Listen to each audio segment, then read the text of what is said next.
आपने अक्सर बुजुर्गों के मुंह से सुना होगा कि कलयुग आ गया है, लेकिन आज क्राइम कुंडली में हम आपको उस असली कलयुग का चेहरा दिखाएंगे। इस वीडियो को स्किप करने से पहले सिर्फ 1 सेकंड के लिए अपने दिल पर हाथ रखकर सोचिए, क्या चंद रुपयों के लिए कोई अपनी माँ की लाश का वास्ता भूल सकता है? क्या कोई सगा भाई उसी माँ की कोख का कत्ल कर सकता है जिसने उसे जन्म दिया? आज उत्तर प्रदेश के गोरखपुर में कुछ ऐसा ही हुआ है, जहां एक घर में मां की 13वीं का भोज चल रहा था, लेकिन तभी पैसों के विवाद में एक सगे बड़े भाई ने छोटे भाई के सीने में गोली दाग दी। और कलयुग की दूसरी खौफनाक तस्वीर हरियाणा के हिसार से है, जहां व्यस्त डावड़ा चौक पर बदमाशों ने 25 साल के नामी जिम संचालक कपिल को सरेराह 5 गोलियां मारकर मौत के घाट उतार दिया। इन दोनों सनसनीखेज वारदातों की पूरी क्राइम कुंडली खोलेंगे इस खास रिपोर्ट में। वीडियो को बिना स्किप किए आखिर तक देखिए।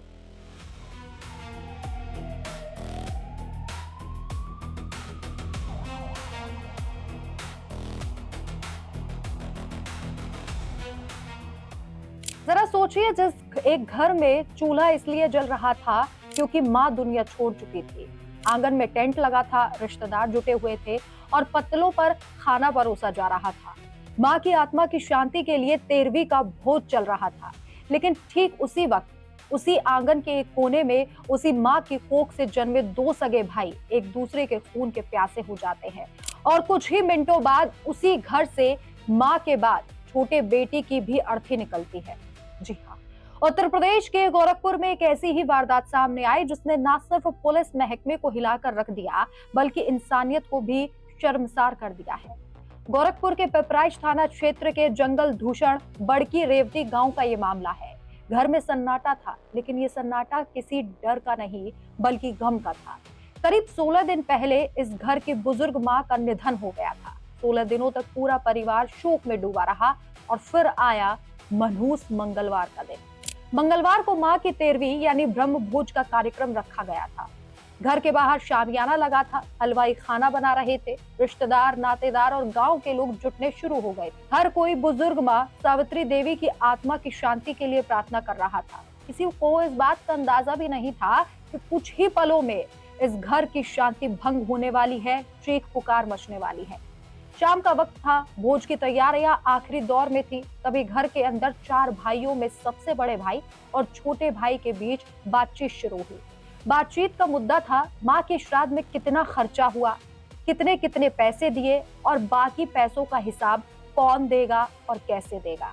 शुरुआत महिलाओं की कहासुनी से हुई थी, लेकिन देखते ही देखते पैसों की ये बहस दोनों सगे भाइयों के बीच आन की लड़ाई बन गई।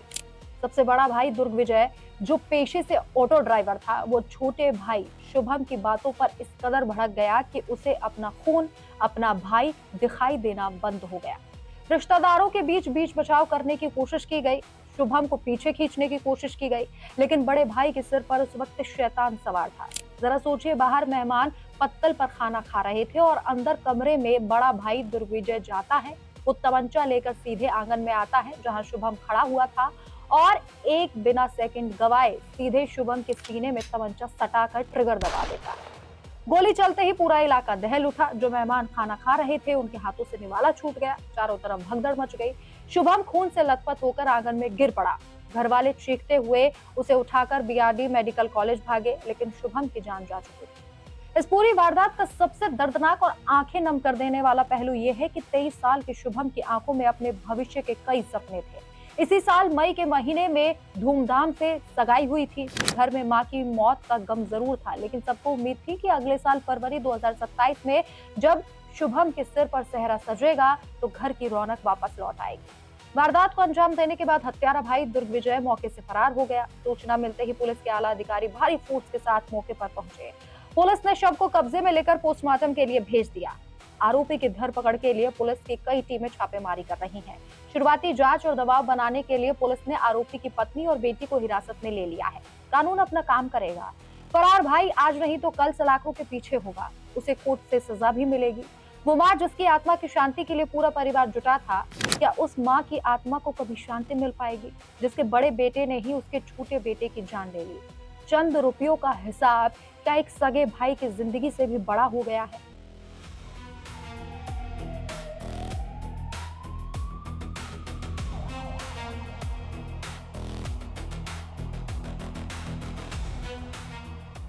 जहां एक तरफ गोरखपुर में एक भाई ने भाई की हत्या की, तो वहीं दूसरी खबर हरियाणा के हिसार से सामने आई, जहां शाम का वक्त था। शहर का सबसे व्यस्त इलाका, चारों तरफ गाड़ियों का शोर और लोगों की चहल पहल थी। तभी अचानक ताबड़तोड़ गोलियों की गूंज से पूरा इलाका दहल उठता है। लोग अपनी जान बचाने के लिए इधर उधर भागने लगते हैं और जब धुआं छटता है तो सड़क पर लहूलुहान पड़ी एक लाश मिलती है। एक ऐसे युवक की लाश जो खुद दर्जनों युवाओं को फिट करने की ट्रेनिंग देता था। हरियाणा का हिसार, और हिसार का वो बदनाम डाबड़ा चौक, जहां कानून को ठेंगे पर रखकर बदमाशों ने एक ऐसी खूनी स्क्रिप्ट लिखी जिसने पुलिस प्रशासन के दावों की धज्जियां उड़ाकर रख दी। एक जिम संचालक जिसकी दबंगई और फिटनेस के चर्चे पूरे शहर में थे, सरेआम उसे मौत के घाट उतार दिया गया। आखिर वो शूटर्स कौन थे और क्यों लिखी गई थी इस जिम संचालक की मौत की इबारत, एक एक करके आपको बताते हैं। हिसार के डाबड़ा चौक के पास जिम चलाने वाले इस 25 साल के युवक कपिल की पहचान शहर के जाने माने फिटनेस ट्रेनर और जिम संचालक के रूप में होती थी। कपिल की दमदार आवाज थी, इलाके में अच्छा खासा नाम था। रोजाना की तरह उस दिन भी अपने जिम को खोलने के लिए निकला था। बाहर कुछ लोग वर्कआउट कर रहे थे और वर्कआउट उन्हें ये जिम संचालक करवा भी रहा था। उसे इस बात का रत्ती भर भी अंदाजा नहीं था कि मौत उसके जिम के बाहर खड़ी होकर उसका इंतजार कर रही है। कुछ ऐसे चेहरे जो हेलमेट और नकाब के पीछे छिपे हुए थे, पिछले कई घंटों से कपिल की हर हरकत पर नजर रख रहे थे। वो बस उसके जिम से बाहर निकलने के सही वक्त की ताक में थे। कपिल को अकेला देखकर बाइक सवार शूटर एक के बाद एक करीब 4 से 5 राउंड गोलियां मारी और सीधे उसके सीने को छलनी कर दिया। चश्मदीदों की माने तो गोलियों की आवाज इतनी तेज थी जैसे लगा कोई पटाखा फूटा हो। लेकिन जब उन्होंने एक व्यक्ति को जमीन पर गिरते और बदमाशों को बाइक पर हवा की तरह फरार होते देखा तो लोगों के होश उड़ गए। डाबड़ा चौक जो हमेशा ही भीड़ से गुलजार रहता था, वह पल भर में मौत का सन्नाटा पसर गया।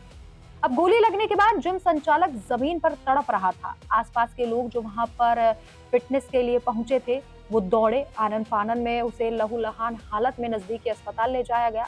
लेकिन डॉक्टरों ने जो खबर दी उसे सुनकर सबके पैरों तले जमीन खिसक गई। शरीर से इतना खून बह चुका था कि डॉक्टरों ने उसे मृत घोषित कर दिया। इस युवक की सरेआम हत्या की खबर मिलते ही हिसार पुलिस के महकमे में हड़कंप मच गया। पुलिस भारी पुलिस बल के साथ पहुंची, टीमें वहां पर पहुंची, फॉरेंसिक एक्सपर्ट्स ने जमीन पर गिरे गोलियों के खोखे बरामद किए। अब सबसे बड़ा सवाल यह है कि इस हत्या के पीछे कौन है? क्या ये किसी नामी गैंग का काम है जिसने फिरौती ना मिलने पर इस वारदात को अंजाम दिया, या फिर मामला आपसी रंजिश और किसी पुरानी दुश्मनी का है? पुलिस डाबड़ा चौक और आसपास के रूट के सभी सीसीटीवी कैमरों को खंगाल रही है ताकि शूटर्स की पहचान की जा सके और भागने के रास्ते का पता लगाया जा सके। हिसार पुलिस का दावा है कि आरोपी चाहे पाताल में भी क्यों न छिपे हों, उन्हें ढूंढ निकाला जाएगा। कुछ संदिग्धों को हिरासत में लेकर शायद पूछताछ भी शुरू हो चुकी हो। लेकिन सवाल फिर से वही खड़ा होता है कि हरियाणा में बदमाशों के हौसले इतने बुलंद कैसे हो गए? क्या अब सरेराह किसी की जान लेना इतना आसान हो चुका है? और अब पुलिस प्रशासन पर भी सवाल खड़े हो रहे हैं। तो ये दोनों कहानियां रिश्तों को तार-तार कर देने वाली हैं, इंसानियत को मार देने वाली हैं। क्राइम कुंडली में आज उतना ही, लेकिन आप देखते रहिए डिटेल न्यूज इंडिया। नमस्कार।